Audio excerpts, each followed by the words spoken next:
So friends, आज हम बात करने वाले हैं क्लास 9th का हिस्ट्री चैप्टर नंबर 1 फ्रांसीसी क्रांति के फुल नोट्स जो कि एग्जाम में आते हैं। सो आप इसे नोट डाउन कर लेना क्योंकि बहुत ही इंपॉर्टेंट है। एंड आई प्रोमिस कि आपको दोबारा इस चैप्टर को पढ़ने की जरूरत नहीं पड़ेगा अगर आप इस नोट्स को अच्छे से पढ़ लेते हो तो। सो चलिए स्टार्ट करते हैं अपने नोट्स को। सो हमारा नोट्स स्टार्ट होता है फ्रांसीसी समाज। जो फ्रांसीसी समाज है वो क्या है उसके बारे में। 18वीं शताब्दी के दौरान फ्रांसीसी समाज जो है 3 वर्गों में विभाजित था, जिसमें से पहला था प्रथम स्टेट, जिसमें चर्च के पादरी आते थे। जो प्रथम स्टेट था उसमें जो है चर्च के पादरी आते थे, मतलब कि ईसाई धर्म के लोग आते थे प्रथम स्टेट में। और जो दूसरा था फ्रांसीसी समाज, वो था द्वितीय स्टेट, जिसमें फ्रांसीसी समाज का कुलीन वर्ग आते थे। मतलब कि कुलीन वर्ग एक ऐसा सामाजिक वर्ग को कहा जाता है जिसके सदस्यों को समाज के अन्य वर्गों की तुलना में अधिक प्रतिष्ठा, मान्यता और अधिकार दिए जाते हैं। सो ये था द्वितीय स्टेट। और तीसरा है हमारा तृतीय स्टेट, जिसमें कि बड़े व्यापारी, अदालती कर्मचारी, वकील, किसान, कारीगर, भूमिगत मजदूर आदि आते थे। जो तृतीय स्टेट था उसमें जो छोटे छोटे लोग आते थे, मतलब कि व्यापारी, अदालती कर्मचारी, वकील, किसान, कारीगर, भूमिगत मजदूर आदि आते थे, जो कि तृतीय स्टेट था। सो हमने बात कर लिया फ्रांसीसी समाज के तीनों स्टेट के बारे में। और अगला जो है हमारा प्रथम, द्वितीय और तृतीय स्टेट। मतलब कि जो प्रथम, द्वितीय और तृतीय स्टेट थे उनमें से किसको कौन सा अधिकार दिए जाते थे और किसको कौन सा अधिकार नहीं दिए जाते थे, उन सब के बारे में बात करने वाले हैं। सो पहले तो प्रथम 2 स्टेट जो थे, प्रथम स्टेट और द्वितीय स्टेट, जिसमें हमारे पादरी वर्ग और कुलीन वर्ग के लोगों को जन्म से कुछ विशेष अधिकार प्राप्त था, जैसे कि राज्य को दिए जाने वाले कर यानी टैक्स का छूट। मतलब जो प्रथम 2 स्टेट थे उनको कर में छूट दी जाती थी। सो अब बचता है हमारा तृतीय स्टेट, जिसके बारे में बात करने वाले हैं। तृतीय स्टेट को किसी भी तरह का विशेष अधिकार नहीं था और सिर्फ उन्हें ही राज्य के सभी टैक्स देने पड़ते थे। मतलब कि जो तृतीय स्टेट के लोग थे उन्हें किसी भी प्रकार का विशेष अधिकार नहीं था और सिर्फ उन्हें ही राज्य के सभी टैक्स को देना पड़ता था। सो ये हो गया हमारा प्रथम 2 स्टेट और तृतीय स्टेट के पूरे डिटेल, जिसमें किसको कर देना पड़ता था और किसको नहीं, और किसको विशेष अधिकार था और किसको नहीं था, उन सब के बारे में हमने डिस्कस कर लिया। अगला टॉपिक जिसके बारे में हम बात करने वाले हैं वो है हमारा टाइद और टाई। इन दोनों डिफरेंसेस क्या है और ये क्या है, इन सबको बारे में बात करेंगे। सो पहले बात करते हैं टाइद। टाइद क्या होता है? तृतीय स्टेट से चर्च द्वारा वसूले जाने वाला कर था। मतलब कि जो तृतीय स्टेट में थे व्यापारी, वकील आदि, वो जो है उनसे जो चर्च द्वारा वसूले जाता था टैक्स, उन्हें बोलते हैं हम टाइद। और जो टाइल है वो है हमारा तृतीय स्टेट से सरकार द्वारा वसूले जाने वाला टैक्स। मतलब कि जब सरकार तृतीय स्टेट से कर लेती है तो उसे हम बोलते हैं टाई। सो हमें यहाँ से पता चलता है कि जो तृतीय स्टेट है वो दोनों तरह के कर देती है, लेकिन जो प्रथम और द्वितीय स्टेट है उनके द्वारा कोई भी वसूला नहीं जाता है टैक्स। सो आप इसे नोट डाउन कर लेना क्योंकि ये एमसीक्यू क्वेश्चन में आ सकते हैं। अगला टॉपिक है हमारा फ्रांसीसी क्रांति के कारण। जो फ्रांसीसी क्रांति हुआ था उसका मुख्य कारण क्या था? पहला तो था समाज का वर्गों में बटा होना। जो समाज था वो 3 वर्गों में बटा था, प्रथम, द्वितीय और तृतीय स्टेट में, जो कि मुख्य कारण था युद्ध का, फ्रांसीसी क्रांति का। इसका दूसरा कारण था सामाजिक विभेद और मध्य वर्ग का उदय।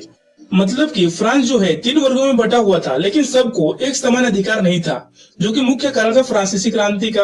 और लगभग 12 अरब लिबरों का कर्ज जो फ्रांस के ऊपर था, ये भी कारण था फ्रांसीसी क्रांति का। और राजकोष खाली हो जाना, जो उनका राजकोष था वो खाली हो गया था पूरी तरह से। और लुई 16 का नया कर लगाने का प्रस्तावना।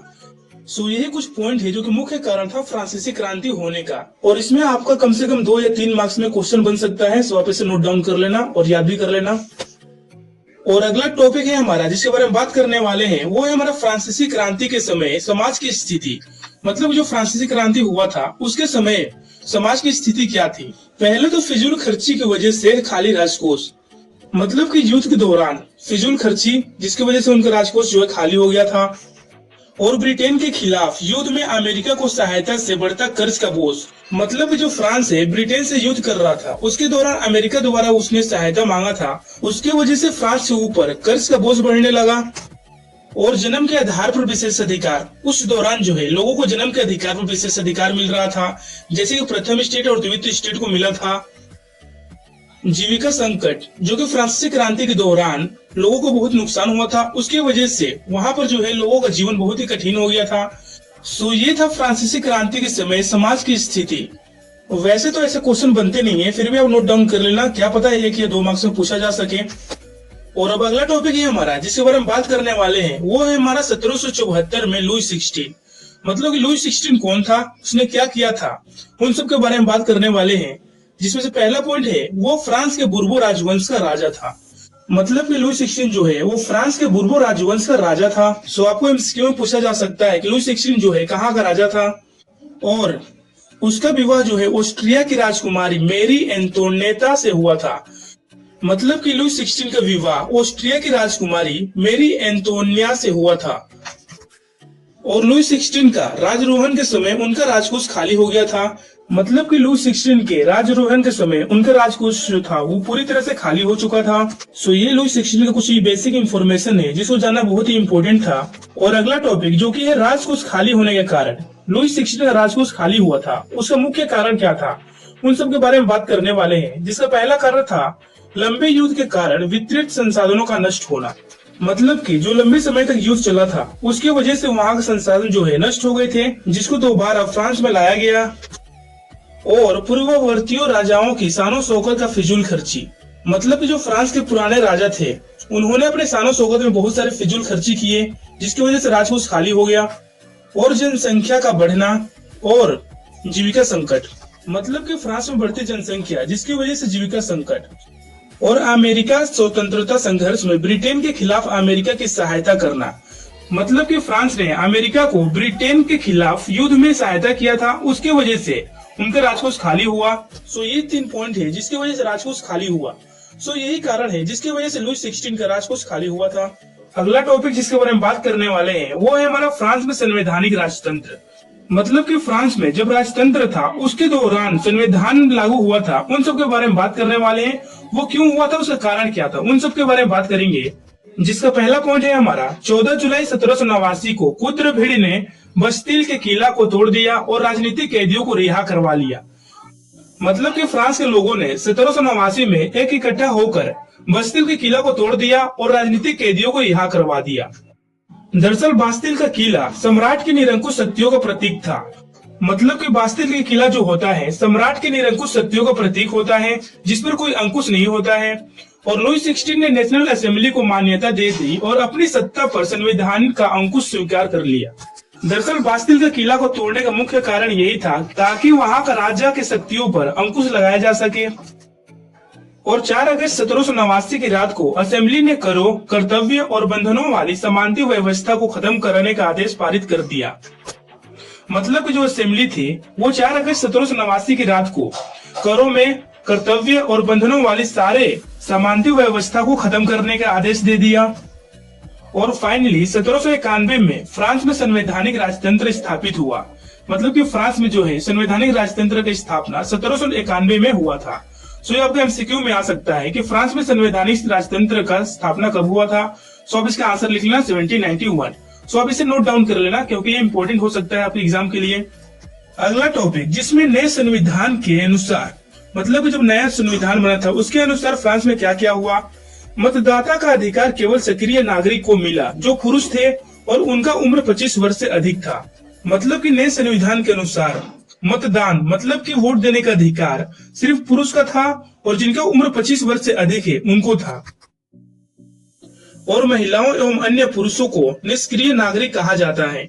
मतलब कि मतदान करने का अधिकार पुरुषों को था और जिनका उम्र 25 वर्ष से अधिक है उनको था, लेकिन जो महिलाएं थी और जो अन्य पुरुष थे मतलब जिनका उम्र 25 वर्ष से कम था उन सबको निष्कर्षित कर दिया गया कि वो मतदान नहीं कर सकते हैं। और राजा की शक्ति को विधायिका, कार्यपालिका और न्यायपालिका में विभाजित किया गया। मतलब कि जो राजा की शक्ति थी उसको विधायिका, कार्यपालिका और न्यायपालिका में विभाजित किया गया। मतलब कि उनके शक्तियों को बांटा गया। सो ये था हमारे नए संविधान के बाद फ्रांस में पूरी गतिविधि जिसके दौरान कौन मतदान कर सकता है और कौन नहीं कर सकता है। फ्रांस को फुल डिटेल में जानने के लिए कुछ आगे के पॉइंट देखते हैं। और 10 अगस्त 1792 को जैकोबियन क्लब के सदस्यों ने रोबिस्पियर के नेतृत्व में नई शासन व्यवस्था के खिलाफ विद्रोह कर दिया। और 21 सितंबर 1792 को फ्रांस को गणतंत्र राज्य घोषित कर दिया गया और नवनिर्वाचित असेंबली को कन्वेंशन नाम दिया गया। मतलब कि 21 सितंबर 1792 में फाइनली फ्रांस को गणतंत्र राज्य घोषित कर दिया गया था और नवनिर्वाचित असेंबली को कन्वेंशन नाम दिया गया। फिर 21 जनवरी 1793 को लुई 16 को फ्रांस के खिलाफ साजिश रचने के आरोप में फांसी दे दी गई। मतलब कि 21 जनवरी 1793 में लुई 16 को फ्रांस के खिलाफ साजिश रचने के आरोप में फांसी दे दी गया था। सो ये था लुई 16 का फ्रांस पर राज्य से लेकर अंत तक का पूरा स्टोरी। और अगला टॉपिक जिसके बारे में बात करने वाले हैं वो है हमारा नेपोलियन। वो कहाँ के राजा थे और कहाँ पर कब्जा किया था, उन सब के बारे में बात करेंगे। जिसमें से पहला पॉइंट है हमारा 1804 में नेपोलियन ने खुद को फ्रांस के सम्राट का ताज पहनाया। मतलब कि नेपोलियन ने 1804 में सम्राट बने फ्रांस के। उसने पड़ोसी यूरोप देश को जीतने के लिए राजवंश को खदेड़ा और अपने परिवार के सदस्यों को रखने के लिए राज्यों का निर्माण किया। और अंत में 1815 में वाटरलू में उसकी हार हुई। नेपोलियन की हार 1815 में हुई थी, वो भी वाटरलू में। सो ये था नेपोलियन का जीत से लेकर हार तक की पूरी स्टोरी। सो हमारा चैप्टर यहीं पर एंड होता है। और वीडियो अच्छी लगी हो चैनल सब्सक्राइब कर लेना और वीडियो को लाइक कर लेना। और अगर आपको एमसीक्यू या इंपॉर्टेंट क्वेश्चन चाहिए तो कमेंट करना। And thank you so much for watching my video and bye bye.